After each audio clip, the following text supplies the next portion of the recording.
Goeiedag luisteraars. Ek deel vandag met jou oor seisoene. Hoe om jou seisoen te identifiseer. Jy is geroep vir 'n seisoen en wat gaan jy daarmee doen? Hier waar ons bly, hier op die aarde, hier waar tyd is, word ons deur seisoene en openbarings gereguleer.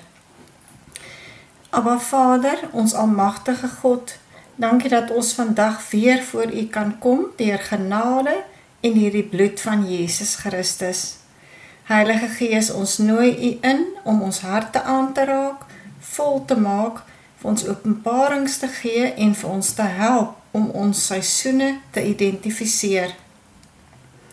Here, waar daar verwarring is, bid ek vandag vir helderheid. Daar waar vrees is, bid ek vir U volmaakte liefde. Heilige Gees, ek bid dat U vir ons die dieper dinge van God aan ons bekend sal maak, aan ons sal openbaar. Here, wys vir ons en vul ons met die gees van understanding, dat ons die doel van U plan vir ons sal verstaan. Here, laat U soeklig vandag op elkeen van ons skyn, en wys vir ons die dinge wat ons van afstand moet doen. Heilige Gees, wil U asseblief my tong aanraak, salf my lippe, dat ek die woord kan bring, soos wat U wil hê, ek dit moet bring. Heilige Gees, U is so welkom. Here, ek bid dat elkeen deurweek word van U Heilige Gees. In Jesus naam, amen. Nou, wanneer begin 'n seisoen en wanneer eindig 'n seisoen? Die Here praat met jou deur profeseë, deur seisoene en openbaringe. Ons moet waarneem in die bonatuurlike, met ander woorde, dit wat daar is. Ek deel vandag met jou oor seisoene. Ek het gesê wanneer 'n seisoen begin en wanneer 'n seisoen eindig. Ecclesiastes 3 verse 1. To everything there is a season, and a time to every purpose under heaven. Nou, bestemming word beheer deur seisoene. Niks bly vir altyd dieselfde in God se ekonomie nie. God beweeg mense deur geestelike seisoene, want seisoene is die platform vir transformasie. Baie gelowiges sukkel onnodig en is verward omdat hulle nie verstaan wanneer God 'n seisoen begin en wanneer God 'n seisoen eindig nie. Nou, onderskeiding van seisoene is een van die grootste geestelike vindingrykheid wat 'n gelowige besit. Kom ons kyk by punt 1. Wanneer God 'n seisoen beëindig, begin die genade vir daardie seisoen lig. Die eerste teken dat 'n seisoen eindig, is die afneem van genade vir 'n spesifieke assignment. Ek gaan nou vir julle 'n voorbeeld gee. Daar was 'n tyd wat Elia floreer het by die spruitjie Krit. Arende het hom gevoed daar. Dit is in 1 Korintiërs 17 vers 1 tot 7, as jy dit na die tyd wil gaan lees. Arende het hom daar gevoed, maar skielik het die spruitjie opgedroog. Elia was nie die probleem nie, die kwessie was die probleem. Die seisoen het geëindig. Baie gelowiges sukkel omdat hulle gister se genade in vandag se seisoen probeer indruk. Nou, wanneer 'n seisoen eindig, gaan sekere deure toe. Nog 'n punt, wanneer 'n seisoen eindig, skuif sekere verhoudings.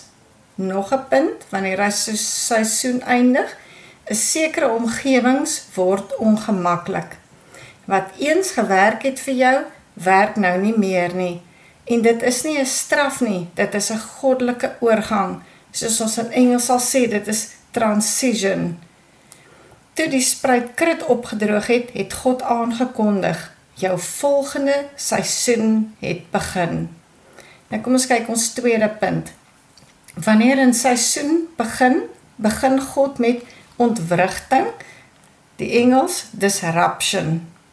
God stel nie nuwe seisoene voor met comfort of met gemak nie.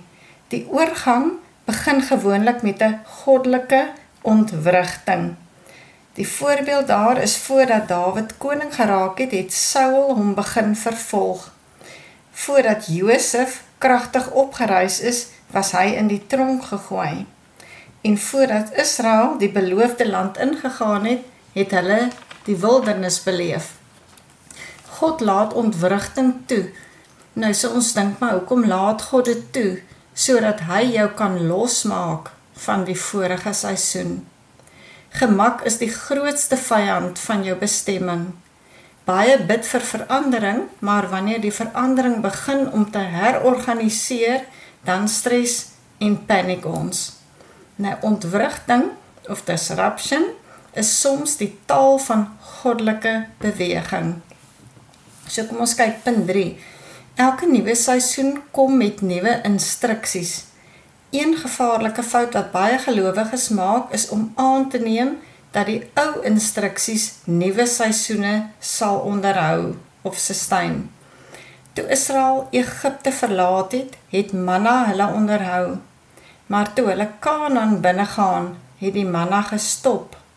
God het gesê, die strategie wat jou gister gedra het, sal nie vir jou môre onderhou nie. Nou kom ons kyk, elke seisoen dra 1. Nuwe verantwoordelikheid, 2. Nuwe verhoudings, 3. Nuwe strategieë en 4. Nuwe vlakke van dissipline. Wanneer God jou oorbeweeg, jou transition, dan release God 'n vars instruksie vir jou. Nuwe vars instruksies gee hy vir jou. Die tragedie is dat baie gelowiges vashou aan ou metodes, maar bestemming vereis aanvaarding, adaption van goddelike instruksies. En nou kom ons kyk punt 4. Die doel van elke seisoen is transformasie. God beweeg jou nie deur seisoene vir entertainment nie. Elke seisoen bestaan om iets binne in jou te produseer. Sekere seisoene produseer karakter, sekere seisoene produseer wysheid, sekere seisoene produseer sterkte, sekere seisoene produseer geestelike autoriteit. Josef se seisoen in die tronk was nie verlore nie, dit was nie gemors nie. Daardie seisoen het gebou administratiewe wysheid, emosionele volwassenheid en leierskap kapasiteit. As Josef vroeër eerste minister moes word, sou sy karakter dalk gevou het onder al daardie druk. God is meer geïnteresseerd in wie jy word as wat jy ontvang. Seisoene is God se klaskamers, om te onderskei dat 'n seisoen besig is om te verander. Daar is geestelike aanwysers dat om oor te beweeg miskien naby is. Nou 'n punt wat miskien 'n aanwyser kan wees dat jou seisoen verander, is punt 1, jou geestelike honger word meer. God trek jou dieper in gebed en intimiteit. Punt 2, verhoudinge skuif. Met ander woorde, daar kom 'n shift in jou verhoudinge. Sekere mense beweeg uit, terwyl nuwe koneksies gevorm word. Dan punt 3, onrustigheid in jou gees. Jy begin voel en ervaar dat jou huidige omgewing nie langer jou bestemming contain of hou of huisves nie. Dan punt 4, goddelike instruksies kom, dan praat God oor beweging, groei en alignment, sodat jy in lyn moet kom. Hierdie is die tekens dat 'n hemelse aankondiging daar is vir 'n nuwe hoofstuk. Die gevaar wanneer jy nuwe seisoene teestaan, so ons gaan nou daaroor deel met jou, so dat ons nie seisoene wanneer dit kom sal teestaan nie. Baie gelowiges staan nuwe seisoene te, omdat dit verandering vereis. Ons weet, jy gaan nie in daardie selfde ou metodes bly nie, jy collide op 'n hoër level. Baie gelowiges staan seisoene te, het ek gesê, omdat vir dit verandering vereis, maar die teenwerking van seisoene skep vertraging. Met ander woorde, as jy dit teestaan, gaan daar vertraging, daar gaan 'n delay kom in jou season, daar gaan frustrasie intree, of daar gaan siklusse van stagnasie plaasvind, wanneer jy 'n nuwe seisoen teestaan. Wanneer God sê beweeg, bepaal gehoorsaamheid die spoed van jou bestemming. Die kinders van Israel van Kanaan kon Kanaan in 11 dae bereik het, maar die verlies aan onderskeiding het dit gedraai na 40 jaar in die woestyn. Nou kom ek dan by 'n profetiese deklarasie wat ek ook oor julle wil praat. Daar is mense wat 'n nuwe seisoen van divine alignment ingaan. Soos jy nou luister, kan jy besef, jy is nou miskien op pad na 'n nuwe seisoen, 'n divine alignment. Sommige van julle het gevoel 'n vreemde ongemak, 'n ongewone geestelike honger, 'n skuif in jou verhoudinge en deure wat onverwags toegaan. En dit is nie verwerping nie, dit is oorbeweging, dit is transition. Elke seisoen wat te lank gebly het, eindig nou. Mag God vir jou die onderskeiding gee om goddelike tyd te erken. Die genade vir jou volgende seisoen is vrygestel in die naam van Jesus Christus.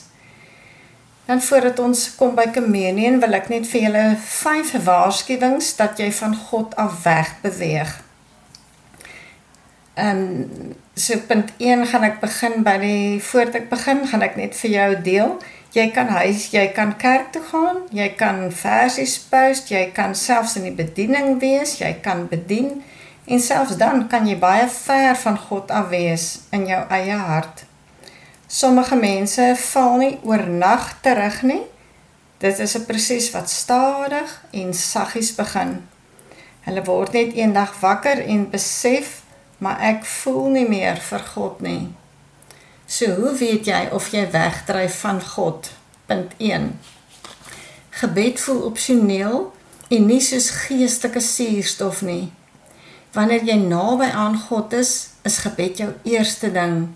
Wanneer jy ver van God is, word gebed vir jou 'n werk. Kom ons kyk punt 2. Die woord van God voed jou nie meer nie. Die Bybel begin vir jou vervelig raak, of verwarring kom in, en dan vervang jy dit met scrolling. Jy scroll net die hele tyd, en jy kom nie regtig tot lees nie. Punt 3. Oortuiging raak stiller, om saam te stem, eintlik om te compromise, word dan makliker vir jou. Dat jy eintlik nie meer vir jou voel, jy voel eintlik, maar die sonde pla jou nie meer, soos dit altyd vir jou gepla het nie. Punt 4. Jy vermy geestelike mense en beny omgewings waar geen konfrontasie is nie. Soos hierdie wat ons baie in beradings kan kry. Jy begin wegtrek van jou gemeenskap en mense wat jou geestelik uitdaag. Na punt 5. Jy het godsdiens, maar nie die teenwoordigheid van God nie. Jy kan deelneem, jy kan bedien en die taal ken, maar steeds geestelik leeg voel. As jy ver voel, kan jy vandag terugkom. Wees eerlik, bely dit en bou aan jou toewyding met God. James 4 vers 8. Draw near to God and he will draw near to you. Jy kan nou jou broodjie en jou sappie reg kry. Dan gaan ons na die tafel van communion. As ons kyk na Hooglied 2, vers 10 tot 12, the Passion Translation. The season has changed. The bondage of your barren winter has ended. The outpouring of the Holy Spirit, she is refreshed and prepared to move with him. She is prepared to move out with him. The season of singing has arrived. Jy is geroep vir 'n tyd soos hierdie om hom te volg. Leer wat dit is om werklik met die lieveling van jou siel te wandel. Dan sal almal in jou hoor, jou ou seisoen is verby en jy sing 'n nuwe lied. Laat nou toe dat jou communion nou vir jou die ou seisoen afsluit en stap in jou nuwe seisoen in met die krag van die bloed van die lam. Dankie Here, dat U vir elkeen van ons so lief het. Ons eer U vir wie U is, ons koning van alle konings, the name above all names. In Jesus' name, amen.